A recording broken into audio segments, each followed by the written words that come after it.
One day was so like another that it is difficult to differentiate in our description all the details of this last day's incidents aboard ship. The book that I finished and returned to the ship's library was Mary Johnston's Old Dominion.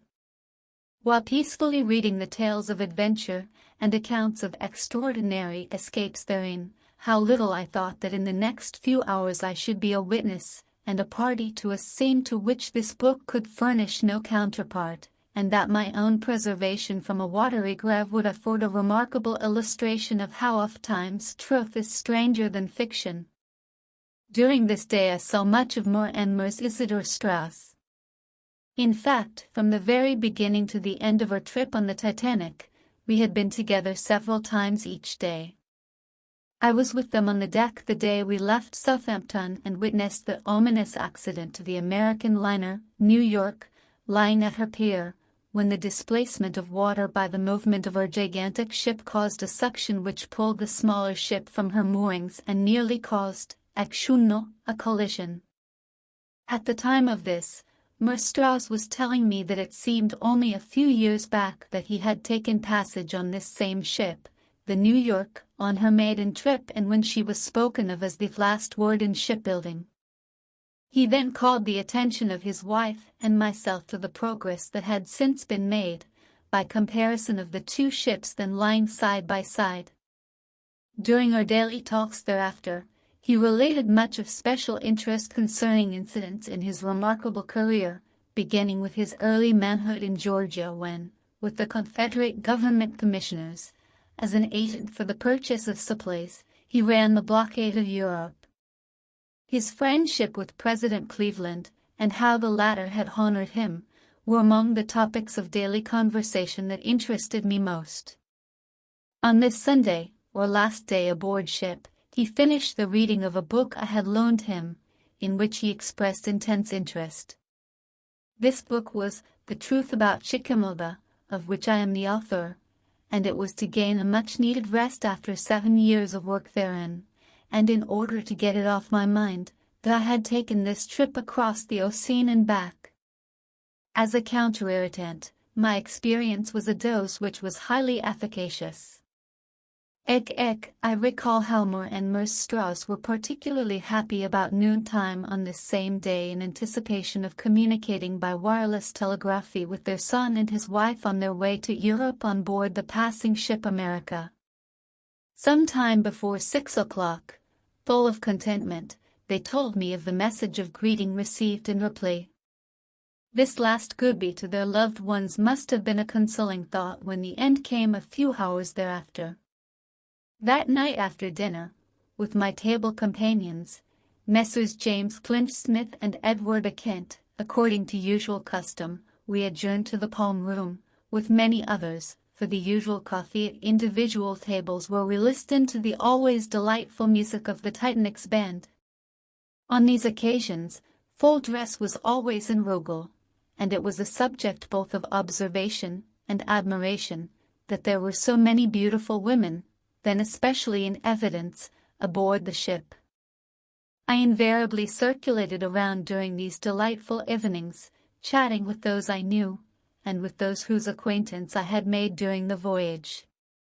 I might specify names and particularize subjects of conversation, but the details, while interesting to those concerned, might not be so to all my readers.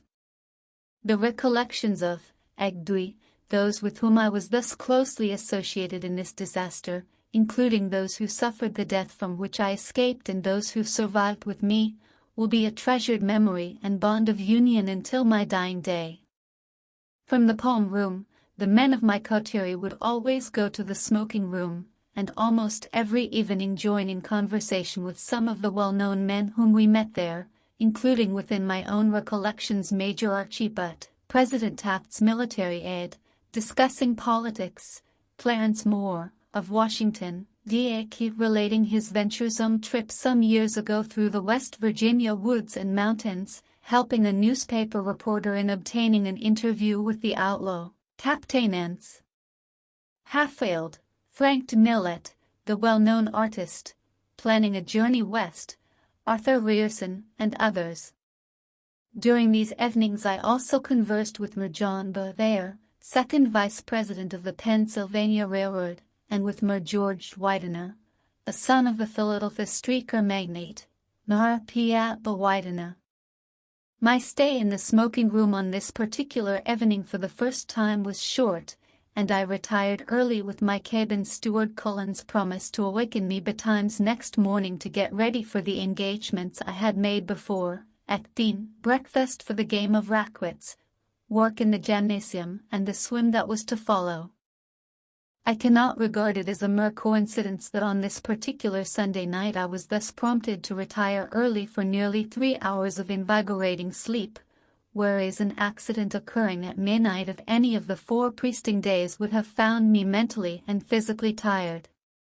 That I was thus strengthened for the terrible ordeal, better even than had I been forewarned of it, I regard on the contrary as the first provision for my safety, answering the constant prayers of those at home, made by the guardian angel to whose care I was entrusted during the series of miraculous escapes presently to be recorded.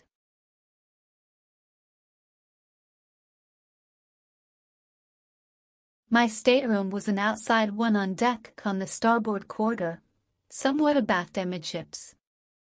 It was nook, but ek. I was enjoying a good night's rest when I was aroused by a sudden shock and noise forward on the starboard side, which I at once concluded was caused by a collision, with some other ship perhaps. I jumped from my bed, turned on the electric light, glanced at my watch nearby on the dresser, which I had changed to agree with ship's time on the day before and which now registered 12 o'clock. Correct ship's time would make it about Zarbats. I opened the door of my cabin, looked out into the corridor, but could not see or hear anyone. There was no commotion whatever. But immediately following the collision came a great noise of escaping steam. I listened intently, but could hear no machinery. There was no mistaking that something wrong had happened, because of the ship stopping and the blowing off of steam. Removing my night clothing, I dressed myself hurriedly in underclothing, shoes and stockings, trousers, and a Norfolk coat. I give these details in order that some idea of the lapse of time may be formed by an account of what I did during the interval. From my cabin, through the corridor to the stairway was but a short distance, and I ascended to the 3rd deck above, that is, to the boat deck. I found here only one young lad, seemingly bent on the same quest as myself. From the first cabin quarter, forward on the port side, we strained our eyes to discover what had struck us.